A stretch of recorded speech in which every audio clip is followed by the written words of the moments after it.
From ruining games, to supposedly promoting gambling, and even committing real-life crimes, these developers have the most controversial games in Roblox history.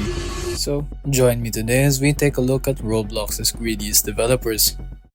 To finally begin this video, we first need to go where it all started. Meet Preston Parks, the proud owner and creator of Pet Simulator, one of the most biggest games in Roblox, which has a total number of 12 billion visits with all 3 games combined. But what makes this game so appealing that it would have 12 billion visits? It's the methods. Upon entering the game, you're greeted with vibrant and flashy colors, making it more appealing to a younger audience, as well as addicting and satisfying sound effects that make the game more immersive. Although the game is quite simple, it was definitely way above its time considering this was all the way back in 2018. The game finally showed its spark when YouTubers such as Russo Plays started making content about it. Because of this, they were fairly consistent in updating the game because of its rapid growth. Something. I click? Oh, sick! The game was striving so fast that it won multiple Bloxies. So you're probably wondering, how can a massive game like this go absolutely wrong? It's their unfathomable greed. On the outside, the game looks innocent, a kid-friendly game that you could trust to let your kids play. But when you get to look into the inside, that's when it starts to reveal its true colors. Let me introduce to you the premium shop. Pets you could only buy with Robux. And I'm not talking about spare cash left in your drawer, I'm talking about pets as high as 32,000 Robux, which is roughly around $250 just for one digital pet. But we don't just stop there. There's a game pass that costs 40,000 Robux, which would be around $400. The game pass grants you the ability to equip infinite pet slots, which is highly unfair for free-to-play players that can only equip a limited amount. I mean, these are permanent, so I guess that makes it better, right?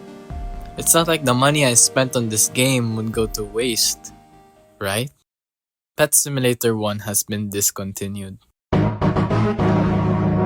This left the community in shambles, as hundreds of replies beg for Pet Simulator 1 to come back. I mean, you would too if you spend your hard-earned money and time on a game only for it to get discontinued and make a second version with all your data completely wiped. Yeah, you would be mad. People that got Game Passes should be able to get something good on Pet Sim too, because I bought mostly all of the Game Passes and I'm pretty sure you should give us a refund if we won't be able to get our Game Passes on Pet Simulator 2.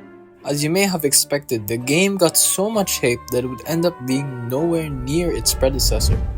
Due to the mass hate and how badly the game flopped, Pet Simulator 2 also got discontinued after only 4 updates, even though Preston kept on going and eventually released his biggest success yet.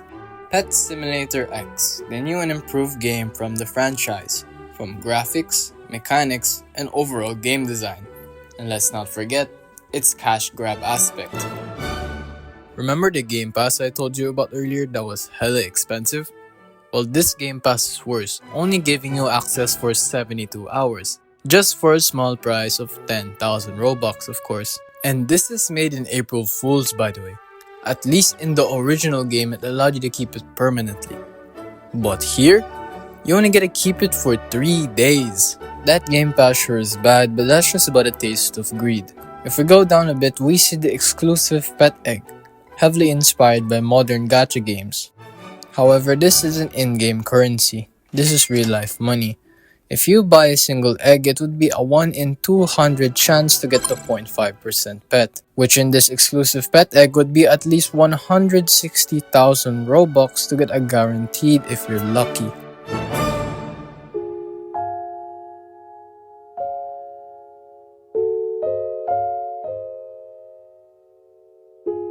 I don't even need to explain this. This is just gambling.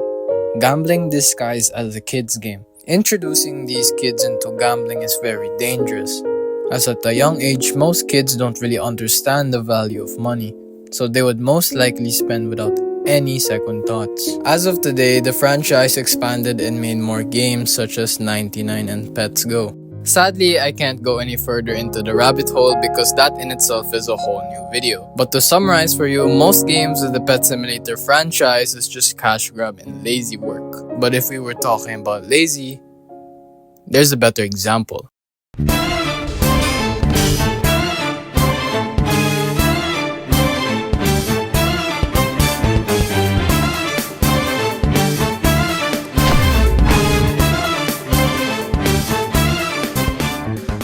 Blox Fruits is one of the biggest success stories on Roblox, and behind its creation are two talented developers, MyGame43, also known as King Redhead, and Rip Indra as their co-developer. Together, they built a game that has reached an astonishing 3.7 million concurrent players at its peak.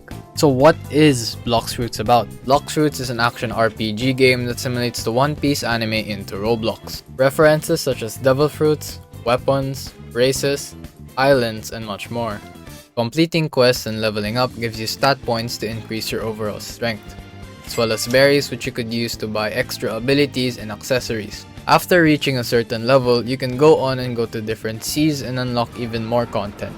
You are now able to access trading, raids, haki colors, titles, and even changing your own race. Eventually, when you reach the max level, you would think there would be nothing else to do. But that's when you're wrong. What makes the game so unique is that there's so many other things to do other than leveling up. The range spans from being a dedicated collector, gathering every sword, gun, accessory, fighting style, and awakening every race to V4, to living as a feared bounty hunter, collecting bounties and ruining your enemy's day, or you could flex as a devil fruit trader, stacking rare fruits and getting rich in the process. You get the idea. There's tons to do even after finishing the main game, giving players a real reason to stick around. So it only makes sense for a game developer to keep the content flowing and keep the community engaged. Blox Fruits had a great year in 2023, consistently delivering updates and new content like Sanguine Arts. But everything changed later that year when the developers promised a rework of Dragon and Control, building major hype among fans. Alongside that, they revealed plans to revamp both C1 and C2, raising expectations even higher. Since then, the community has been waiting for those updates to finally drop. Until the great delay happened. The Dragon rework was pushed an entire year from December 2023 to December 2024. While the rework itself looks solid, it doesn't make up for the massive delay and string of broken promises. Control has received a few early previews but no real progress or release date. And the promised map revamps for C1 and C2 are still missing. With a full development team behind the game generating millions, it's hard for the community to understand why more hasn't been delivered during that year-long wait. So why do the updates take so long? Even though they have a whole team with plenty of resources, far more than most smaller Roblox games, their consistency still lags behind. Other developers with limited tools manage to update regularly, while Blox Fruits, backed by millions and a full studio, struggles to deliver. It makes you wonder what's really slowing them down. No, seriously, there's no excuse anymore. They're just flat out lazy. Blaming delays on nonsense, making up stories on YouTube and claiming they got hacked. Bro, this is $1 million game and we're supposed to believe that? And look, I'm not trying to judge, but while the game sits untouched, my boy Uzod is out here straight gooning on stream too. Like bro, what are we doing? This isn't just unprofessional, it's flat out embarrassing. No wonder the community's respect for the devs is falling apart. And now, for the final and biggest controversy in Blox Fruits. Honestly, it might be the biggest scam in all of Roblox. It was so ridiculous that even Moist Critical himself got curious enough to check it out. What is it? The infamous Dragon rework! The Dragon update introduced two versions of the fruit, the East version and the West version. Players who originally owned either the physical fruit or the Game Pass had it removed, and were given a Dragon token instead. Physical token if they had the fruit, and a permanent token if they had the Game Pass. Making a Dragon token makes a lot of sense considering that now there are two versions. So using that token would allow you to choose either if you wanted the East Dragon or the West Dragon. Wrong. That's not what they do. Instead, they compensate you with other permanent fruits and game passes that aren't dragon. I don't see why they won't just give you the product that you've paid for, but instead, give you stuff you didn't ask for. The permanent token gives you a discount to the new Dragon Game Pass. Mind you, if you have the permanent token, you already paid the 2,600 for the original Game Pass.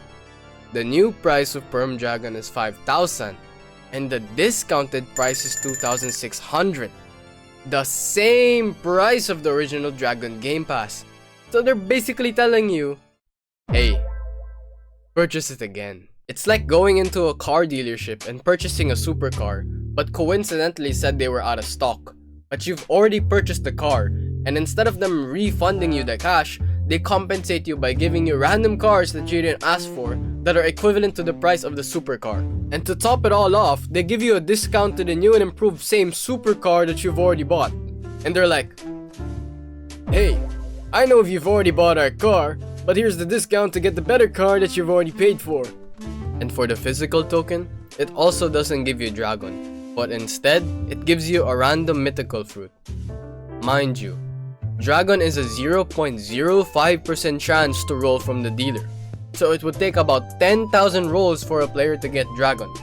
So they basically just wipe dragon from your inventory because it's a once in a blue moon to roll the fruit. Okay, I am wrong. They do give you the option to eat dragon on the physical token, but there's a catch. Your dragon gets removed next update.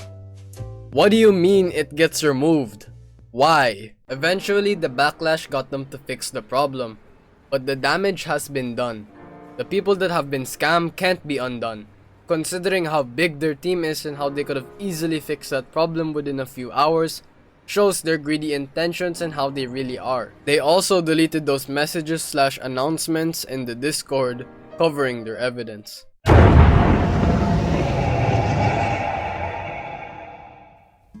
DoBig Studios, a money-hungry corporation, a company that prioritizes profit above else. Instead of creating quality games and genuine developers, they extract excessive monetization. I can't sugarcoat this company. That's because I couldn't even think about one good quality about it. It's just like every other corrupt corporation out there, maximizing profit, exploiting the customers, and just disingenuous. This company usually preys on mainstream games that were fun and genuine, and often turns it into corporate slop. A prime example is Fish, a relaxing game about fishing, to get away from games heavy on dopamine. Before it was bought, it was rather simple. They didn't go overboard in the cosmetic look of fishing rods or boats. They did that to keep the game's aesthetic, the charm, its soul. But ever since DoBig Studios bought it, they completely removed the charm it had, adding way too much pay-to-win mechanics, overriding your entire screens with pop-ups or sales, adding things like this. Like, I'm not even fishing for fish anymore. The more games they buy, the more and more richer they become. It's sad, but you can't stop it. In their eyes, money is everything. The only way they could be stopped is if the owner of the games they buy decline. Just like what the owner of Dead Rails and Forsaken did. You did it. You've reached the end. What the majority of people couldn't. Thanks for watching my first video. I'm sorry if my way of explaining isn't clear or a bit rushed, but rest assured that in future videos it will be so much better. Anyways, I hope y'all enjoy the rest of y'all day/night, and remember, sometimes you don't have to take things too seriously.